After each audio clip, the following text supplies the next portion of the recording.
তীব্র গরমে দুই জেলায় ৪ জনের মৃত্যুর খবর পাওয়া গেছে। দুপুরে নাটোর সদর উপজেলার বড় হরিশপুর লালবাজার ও নলডাঙ্গা উপজেলার উজানপাড়া গ্রামে প্রাণ হারান 2 জন। Civil surgeon doctor Moshiur Rahman জানান, প্রচণ্ড তাপপ্রবাহের মধ্যে আব্দুল মান্নান তার বাড়িতে মই নিয়ে উপরে উঠতে গেলে মাথা ঘুরে পড়ে যান।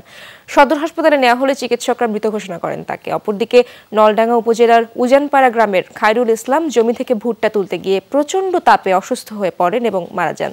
এছাড়া শহরের লালবাজার এলাকায় রকিব প্রামাণিক হৃদযন্ত্রের ক্রিয়া বন্ধ হয়ে মৃত্যুবরণ করেছেন। তবে তিনি হিট স্ট্রোকে আক্রান্ত ছিলেন কিনা চিকিৎসকরা নিশ্চিত নন।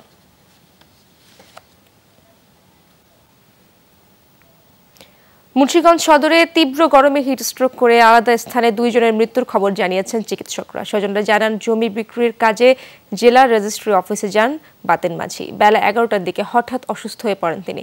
এদিকে তীব্র গরমের মধ্যে কৃষক ওমর আলী জমিতে কাজ করতে গিয়ে সেখানেই অচেতন হয়ে পড়েন।